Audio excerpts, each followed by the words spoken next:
two, one. International superstar, Miss Mother B.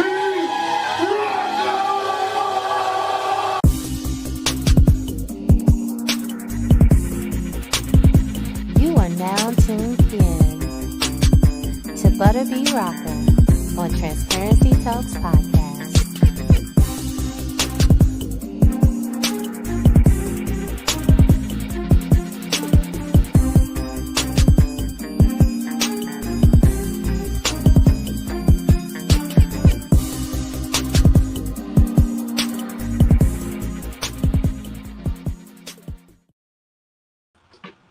Hello, hello, hello. Welcome to another episode of Transparency Talks Podcast. I am your girl, Butterbee Rocker. Listen, we have an amazing show for you today. But before I bring on my special guest, I just want to say thank you guys so much for your support for our 9 sold out BBR Indie Films events. We have our next one coming up on May 14th. Tickets are already available and are already being sold online at www.bbrindiefilms.com. We have an amazing lineup of new panelists and new filmmakers that we're going to be showing. So go on and get your tickets. Y'all already know it's going to sell out. Y'all know how we do. And we look forward to seeing you in the building. Also, I am about to drop my new single. And I'm also about to drop my new album. So both are coming very, very soon. The single is dropping this month. So y'all be on the lookout. You guys helped me pick which one I was going to have as the first single. So I'm going to debut that on the 15th of April. So y'all got to stay tuned to see which one got the highest votes. So, anywho, without further ado, he has been in the media and entertainment profession for 15 years. His experience as a music supervisor, business affairs, legal operations, and he is the founder of Music Ronin. Josh has worked with great companies such as Nike, Chase, Disney, Coca-Cola, Uber, and so many more. Can you please show some love for Joshua Christie? Hey, What's going on? how you doing? It's a nice dreary day in New York. Kids are home sick. It's a day on par. It's a par Mhm. day. Got you. I haven't seen you in a good. I think it's been at least a year or Probably, I want to say like a year, if not yeah. like it's getting close to like a year. Yeah, yeah. Nice to see you. You didn't have all of this. Yeah, no, it's I've been working and I've been busy, so I haven't had time to get all of this handled and situated. So yeah. Now I like it. I just didn't. Looking I was like, rough. I don't remember him having a beard before, but you might have. I just don't remember. No, that time I think I cut it off. Okay, I because I think, was like, I think I would remember a beard, but yeah. okay, all right. Well, it's nice to see you. Nice to see you too. Okay, so I like to dive right on in. Can you tell everybody a little bit of background about yourself? So my name is Joshua Christie. I like romantic novels, long walks on the beach. Um, so no, my name is Joshua Christie. I'm a music supervisor. Um, I s- jumped into the world of music supervision years ago without really knowing what I was doing. I did an internship at MTV for music supervision. I didn't know what I was doing. I just was like, "Oh, this is dope. I want to get a job at MTV." As in, my age bracket, it's like MTV was. It was for, especially for Black people, it was MTV and Def Jam were the two places that you probably wanted to work. And then towards the 2000s, it became Atlantic Records also. Mhm. But it was like, all right, I got a job at MTV, and so what am I doing? And um, I was in the music and media licensing department, and it was literally right up my alley. And from there, I got jobs at A&E Television, where I was a paralegal, but I also dealt with all the cue sheets for the TV shows. Then I went to Fremantle Media being the production company for Idol, X Factor, Got Talent, The Price is Right, Family Feud, Baywatch, Wow. and I became the music supervisor there. That one happened through happenstance. My boss at the time noticed that I knew I could read music contracts. And then before that, I had worked at Warner Music Group. But my boss had noticed I knew how to read music contracts, and I understood the intricacies of like a publishing deal. Right. So she started involving me in stuff, and then as she started involving me in stuff, I started noticing, oh yeah, we're losing the license for this. We're about to lose the license for that. Like the big one was they almost lost the license to Baywatch, the theme song. Oh. It was right around the time the movie was coming out. So I Hmm. that, and then they were like, well, do you want to do all of this stuff? Because we have blanket licensing that we have to do now. And then it just all started falling onto me. And I started doing all the licensing for all the TV shows. Back in the day when everything was paper, I used to have like a fat stack of licenses, like this big, that I had to sign and send off physically or scan and email off, which was rare. And then from there, I went to Take Two, which is a video game company. I was the music super there for like a month, and Hmm. then I ended up doing legal operations for them. And once I left Take Two, I got into advertising, and then and when I worked in the ad space, I sort of became the music guy for a lot of stuff. So um, when I decided to leave ad space, I was like, what do I want to do? And I had built up all these connections within music, and I was like, I could just become a music supervisor. I could start my own company. Like, how hard is that going to be? Right. And here I am. Okay. Yeah, you've actually done a lot of amazing things. I mean, first of all, getting an internship at MTV is major. Like MTV was the spot. Yeah. And it's like just like most of my life, everything I got was sort of through like happenstance. Like I worked at T-Mobile um, in college, Mhm. and that's how I got an internship at MTV, and I got an internship at Warner Music Group because I'm a sneakerhead, and I would go to work and I would get in trouble every day going to work in sneakers. And because at T-Mobile back then you had to wear black shoes, but Right. I was like, F all that. I'm gonna wear whatever sneakers I have, and I used to wear like premium sneakers. And the people with the person at MTV, she came in, and she had, if there are any sneakerheads that are gonna watch this, she had a pair of Dinosaur Junior Nike Dunks highs, and I commented on them because I had a pair of Dinosaur Juniors, and then we started going back and forth. And she was like, "Oh yeah, I worked at MTV," and I was like, "Oh, that's funny. I'm looking for an internship." And at that point, she was like, "All right, well, you want an internship? Here's my email. Email me, and you can start in like a week." Oh wow. I know, yeah, it was one of those. It's the same thing with my internship at Warner Music Group. It was through sneakers, and it was like, "Hey, you want to work with us? You're offering us free labor." This is before interns got paid. Right. You want to come in and you want to do all the gopher shit. Cool, come in. So that's how it was. So basically, get some sneakers if you want to become a music supervisor. First, get in there. I'm just playing. Get some sneakers. Learn. Don't be a hype beast. Right. Get some good stuff that that you personally love, and then people will connect with you that Yeah. way. That's an awesome story though. So you always had a love for music, or because we know you had a love for shoes. Yeah. Music has always been a love. Like I grew up, like my father's side, they're all musically inclined. Like I'm the only, like I have cousins that were signed to Ruckus Records as a rap group. Hmm.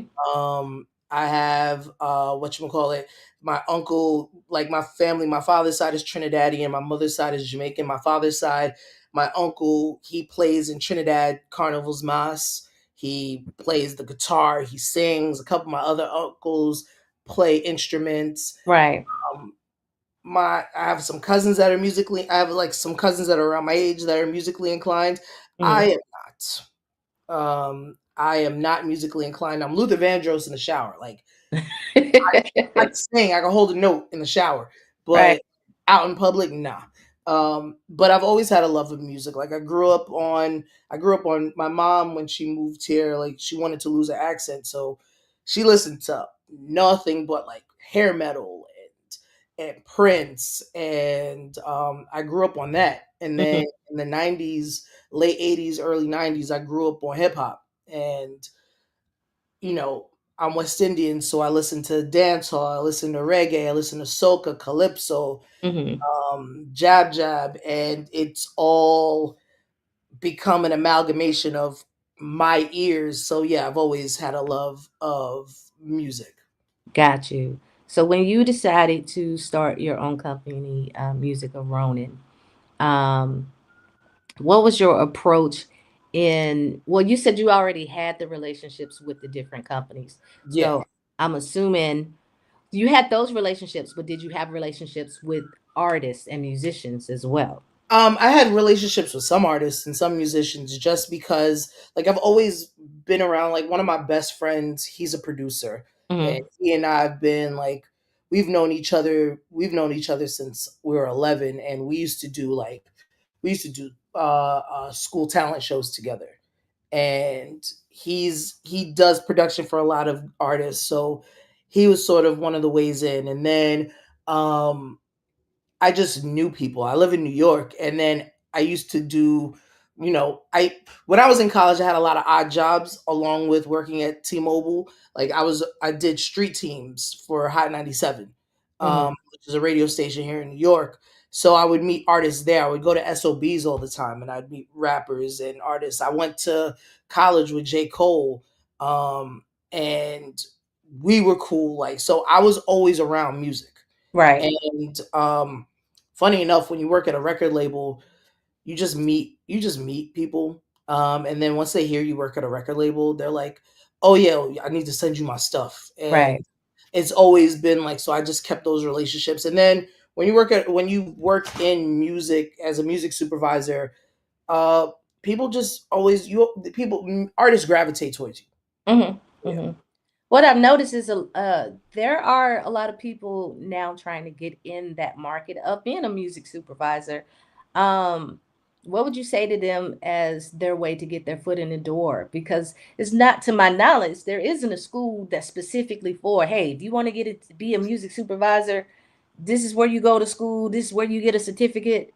I think Berkeley, I think UCLA, they do it, but what I've noticed, and this is my philosophy with my company, has always been, well, I've always had this philosophy is like each one teach one.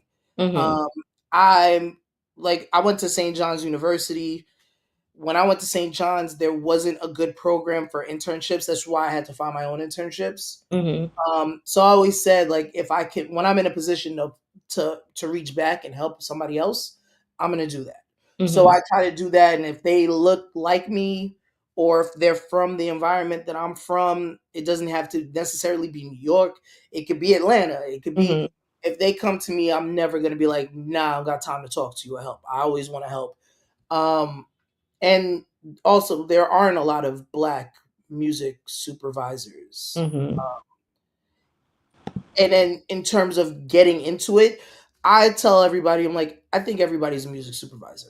Everybody is. Like there's like I know everybody I talk to and I'm like, yo, you ever watch TV and say, why do they use that song there? That song sucks. Or, oh man, that song is cool in this spot, but I would have played this song. Like Mm-hmm. you're doing music supervision at that point. It's Mm-hmm. just you don't have the connections to actually do it or the drive to actually go forth with it. So, um, I mean, the way I would say to get in is,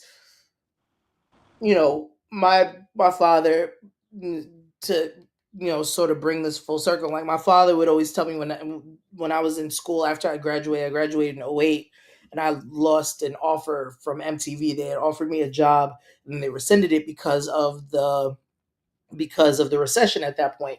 My Mm-hmm. father was like, "Yo, just print out your resume. and go to these offices and give them your resume. And she's just like, I told them, I was like, yo, it doesn't work like that. Mm-hmm. It's a digital world now. You just don't, you get arrested. You just walk into a random office like, hey, I'm looking for a job. Right.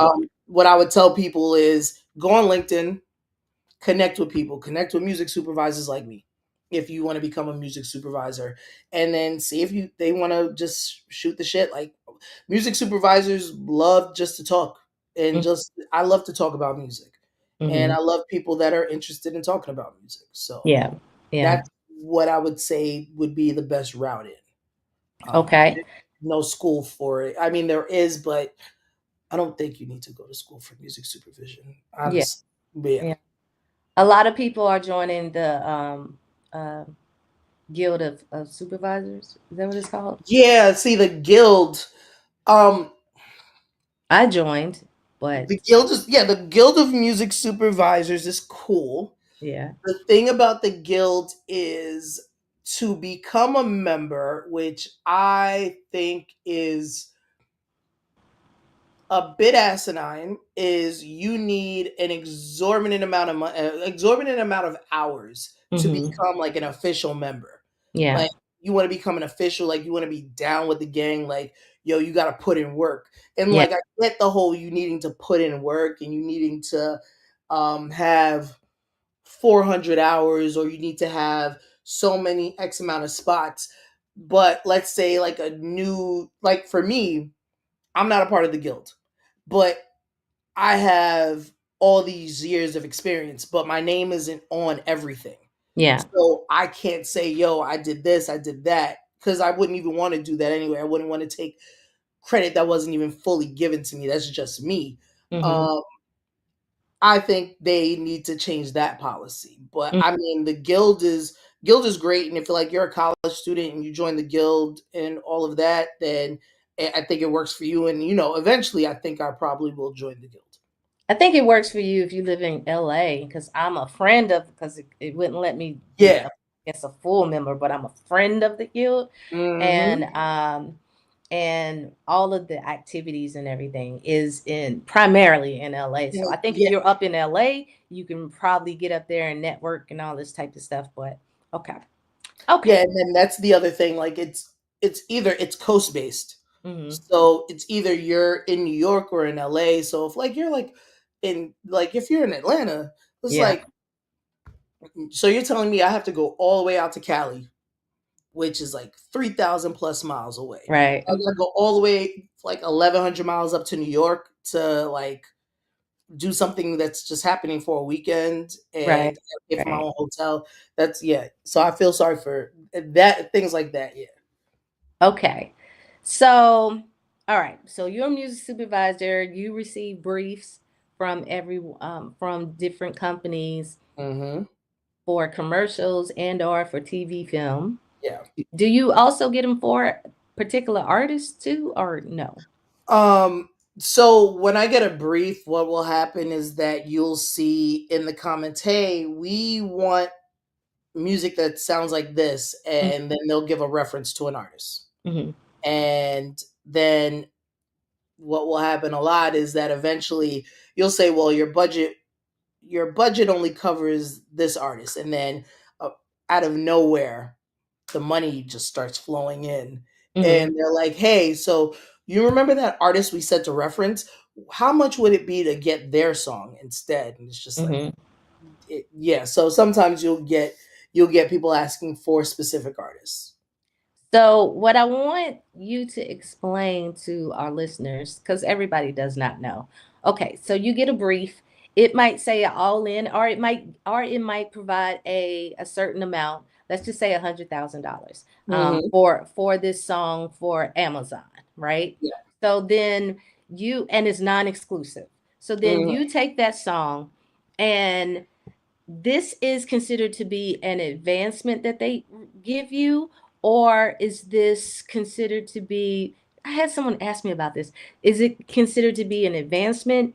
And if it is an advancement, it's an advancement against what? Because you still technically get all your royalties and stuff. So when they say money all in, that is their basic. It's we're paying for the master and the pub all in. That's how much we will pay for that. In terms of your residuals, that's a whole separate pot. So Yeah. you're actually, it's just a flat rate payment for the use of the song, for both of those sides. Mm-hmm. So yeah, that's what all in is. Okay. And then And so sorry, and then when they say exclusivity, mm-hmm. make sure they're saying exclusivity only in their category. If they Mm-hmm. say exclusive and then it's just a net of exclusivity, then you won't be able to use it anywhere else. So let's say McDonald's says exclusivity, make sure they say like exclusivity quick service restaurant. So that now you can't use it for Burger King or Chick-fil-A, but then you can use it for like Ford, or you can use it for like a different airline or something like that. Mm-hmm. And to work with your company, do you typically do exclusive or non-exclusive for your writers and producers? One, it depends on the client. Mm-hmm. And two, it just depends on the money amount. I'll say, hey, if you guys, I'll say to my client, like, hey, if you offer like 20, 50, depending on the budget, $50,000 more, you can get this exclusive. If it's like a big, big track, I'm like, yo, couple, like $100,000 more, you can get this exclusive, Mm-hmm. to your category. Okay. So what would you say would be an approach for an artist or a musician that wants to get their music on TV and film and with music? Should they go directly to a music supervisor? Should they try to go to music libraries and pitch to them? How do you get on? I like both approaches. Mhm. What I can only speak for myself. I've noticed with like other music supervision companies, like, or music houses, they beat people over the head in terms of pricing.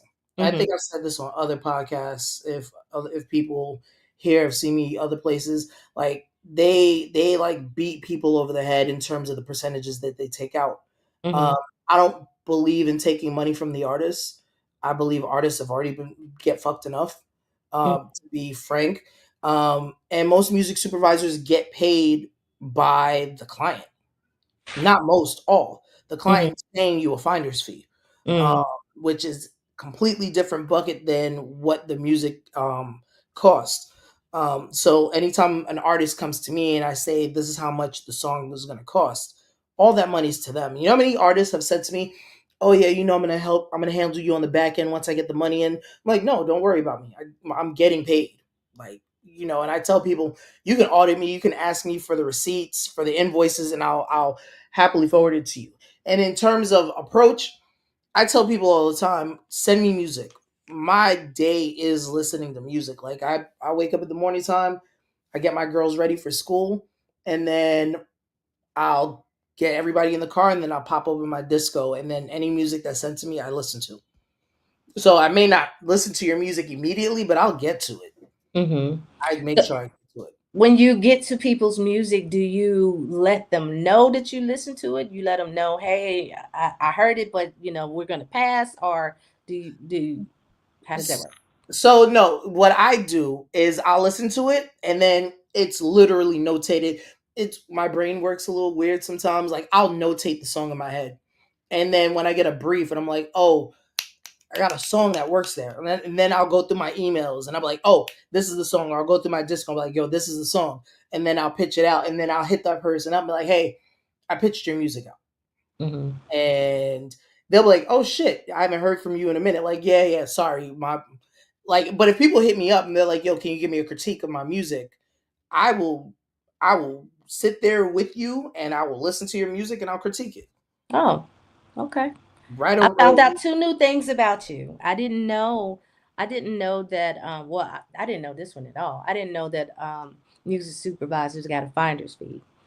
I didn't realize that because I know Um, that majority of them do get a percentage. I thought that you had mentioned that you do get a percentage though off of some of the projects, but you I don't get a, get as the much. percentage is the percentage is the finder's fee. Oh, okay. So the whatever the song is, they'll give me a percentage. They'll calculate and be like, all right, this song costs this much. The percentage of that song is this price. That's a separate payment for that. Gotcha. I try my hardest. I tell artists like it. this is your livelihood, Mm-hmm. and you know, that 40 to 50 thousand dollars, $5,000 out of that is a lot of money Mm-hmm. or whatever. So I'm like, yo, you don't have to. I'm not taking any money out of that from you guys. So I genuinely, because I live in New York. This place is expensive, so I can imagine being an artist and you're doing all this music, and that might be your job, and you're waiting for that one payment to come in, and you're just you get somebody like me that's like, hey, I'll play your music. I got your music placed. I'm taking, well, we have to handle our administrative fees first. And then on top of our administrative fees, then we're going to break it down. We're going to keep 65% of this money, and then we're going to give you the 35% of it. It's like you've already, pillaged this person enough. Mm-hmm. Whereas me, it's just like, I believe in karma. It's going to come back to you if you do that to people. Mm-hmm. Mm-hmm. That's dope.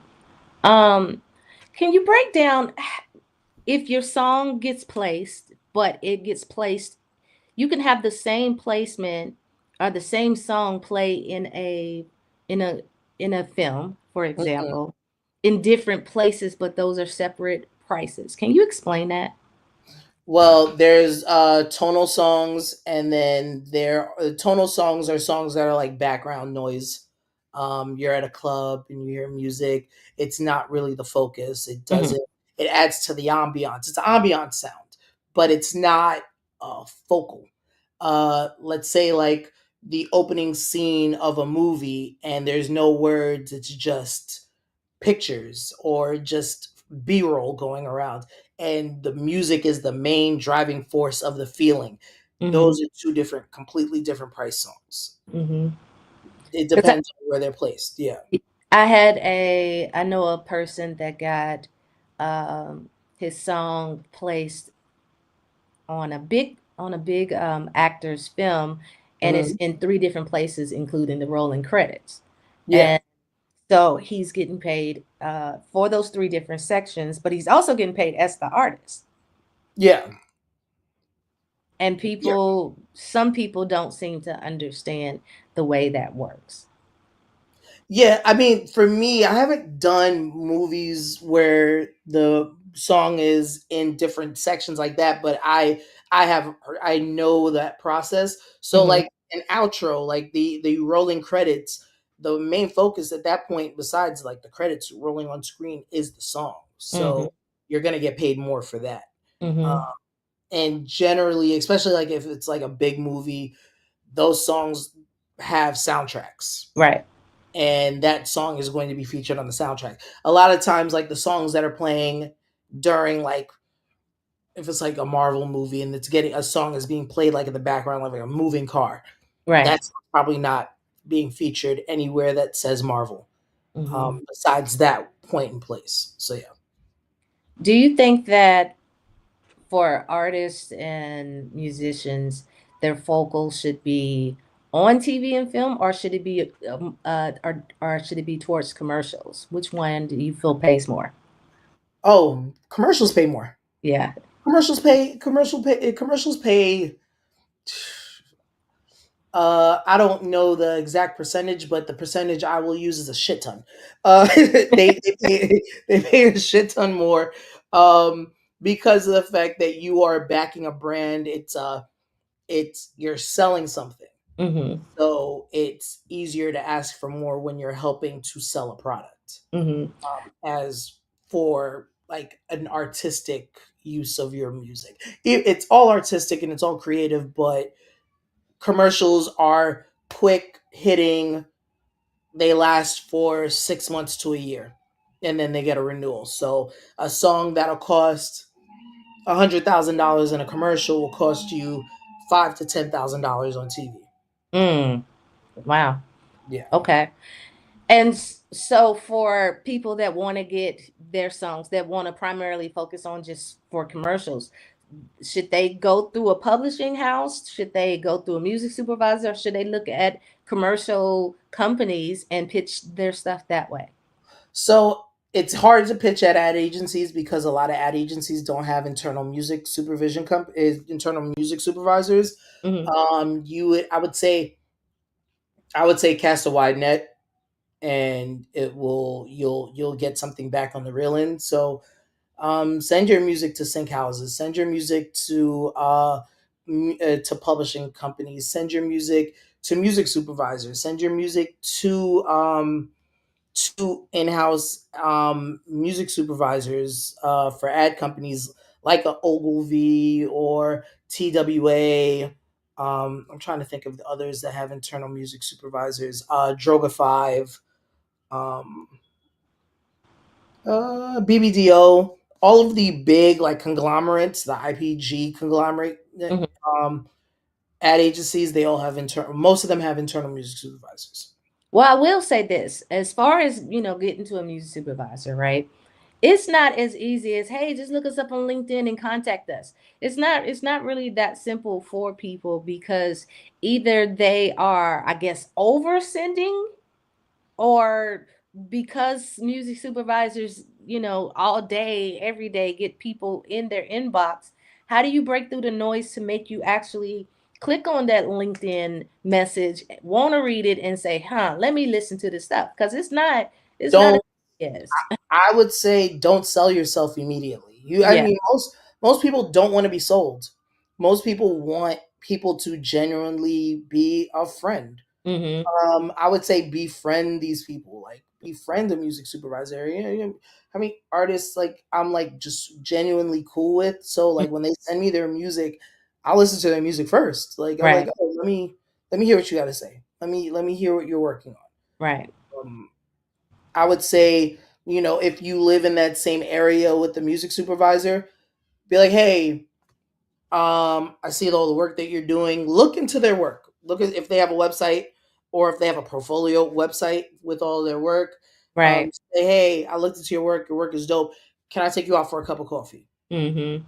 Or, I'm not a coffee person. You say, hey, I'll take you out to drinks. Let's go. I will buy you a drink somewhere. Mm-hmm. Me breaking in and getting clients, like every time like I finish a job with a client, I send them a big ass bottle of alcohol. Mm.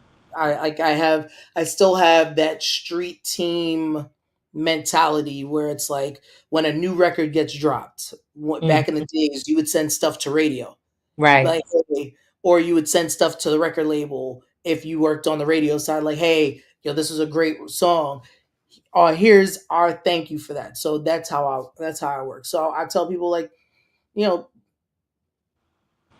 buy people off a little bit. Take them Yeah. out to lunch. Yeah. Yeah. So with your company, Music Ronin, what all does it entail? Do you have actual artists under you, or what? So Music Ronin is a 100% black owned music supervision company. I created it because did I created it out of spite, for somebody that said didn't think I could do it. Mm-hmm. And then it just sort of became a bit of a love letter to music and getting good and dope music out there. So um I am I it's a mix of things. So there are artists that I work with that I just know. There's sync houses that I work with, like Heather Cook is somebody I work with a Mm-hmm. lot. Um, my boy Ken Golden, who used to be at BMG. I worked with him a lot. There's this artist named John Lindahl. Mm-hmm. He was on Def Jam. He's independent now. I work with him. Um, I don't specifically work directly with artists, but there are artists whose music I really bang with, and I try to make it a point of getting their music heard by everybody. Gotcha. What would you say is a myth that people have about music supervisors or the industry of sync? I think they think music supervisors have more power than they actually do. Mm.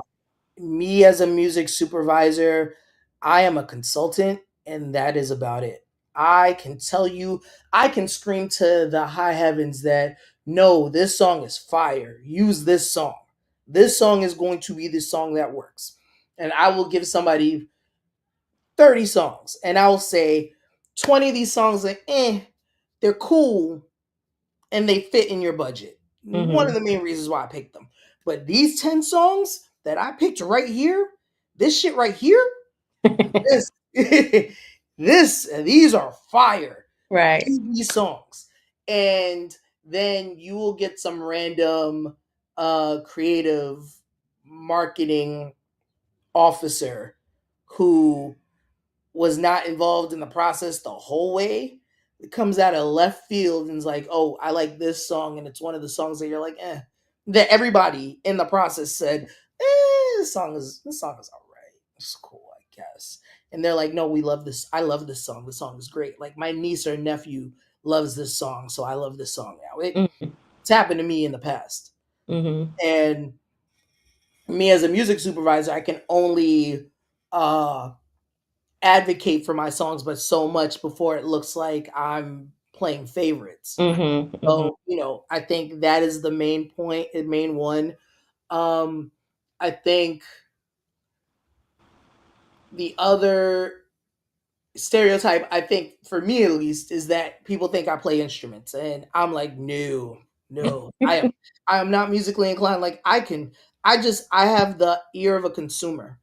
So I know it sounds good. I know I mean I can go into a studio and I can tell you music sounds off. I know how to read bars. I know how to I know how to count bars. I know how to do the rudimentary musical things. Don't Right. ask me to get behind a board. Right. Don't ask me to sing a melody. I am a consumer, so I consume music and I can tell you what's good and what's not good from Right. my perspective. Gotcha. And then So yeah. if a artist comes to you, a artist is like, yo, I got, I'm the best thing out there. What do they need to pitch to you? Do they need to tell you, hey, I got my one-stop shop agreements together. Here's my disco link. What do they need to say and have in place before they talk to a music supervisor?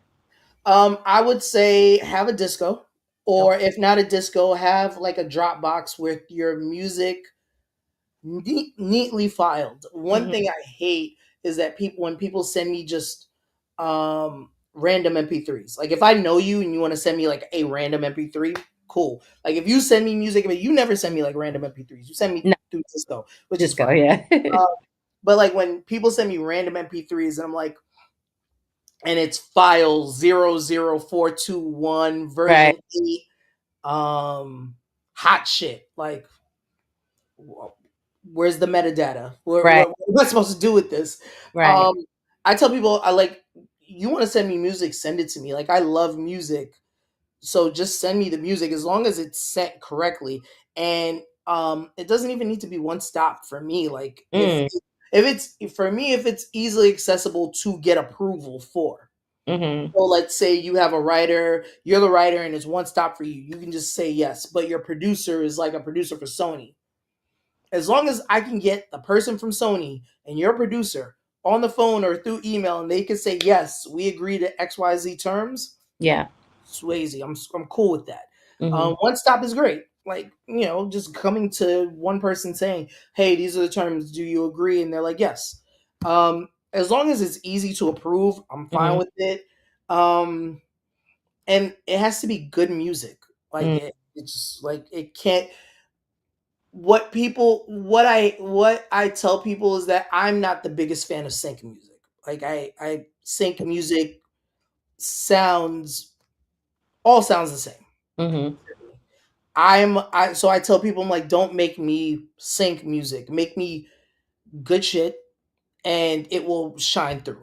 Hmm. Make music that you actually really like from your heart, Right. and Right. that you feel that you can hear you something that, like, I think I do a lot of the shit that I do because I'm like, yo, I want to impress my friends. I Hmm. want my friends to be like, yo, look at our boy go. Like I want my daughters to be like, yo, my pops is a music supervisor and he does well. Like Right. I want people to be like, yo, this shit is fire. Like what he does. Hmm. Mm-hmm. I want people who make their music, I want them to be like, yo, my family members aren't going to clown me for this. Right. Because your family members are going to be the most honest people with you. They're going Right. to be like, yo, that shit sucks. Right. Like I want people to be proud of their music like that. So that is what I would say. Okay. And if someone wanted to work with you or go to your website or any of that, how do they reach you? Musicronin.com. You can email me at josh.christie, CHRISTIE, at musicronin.io. You can find us on Instagram at music.ronin. You can find me on Instagram on as airtightjc, HEIRTIGHTJC. Uh let's see. You can find me on LinkedIn. LinkedIn, if you want to hit me up there, is probably the most professional way to do it outside of emailing me. And then if we become cool, you'll get my phone number. Right. Okay. Well, I would like to thank you so much for coming on to Transparency Talks podcast and really breaking it down No for problem. us on, what's what we need to do, how we need to approach, the best plans of action to get this music out there. So thank you for taking the time out. I know your kids are at home sick Yeah. and everything. So I appreciate you taking this time. No problem. They're like probably torturing their mother right now. But no, thank you for having me. Again, if you want to send me music, email me the music. I honestly listen to everything. Mhm. I always said I don't want to be one of those music supervisors that says don't send unsolicited music. Please send me unsolicited music because I always catch myself on the 25th hour of a pitch and I'm like, I don't know what music to play. And then somebody sends me something and I'm like, oh, wow, this is perfect. This is dope. And I like to put money in people's pockets. So, yeah, send me everything. That's Even if it's not finished, send me like demos and things that you're working on because I'll be like, you should just scrap it. Or I'll be like, nah, keep going with that. mhm. Yeah. That's cool. Okay, well, with that, everybody, will you stay on? Well, with that, Yes. everybody, we're gonna talk to you guys later. Peace out, y'all. Peace, yo.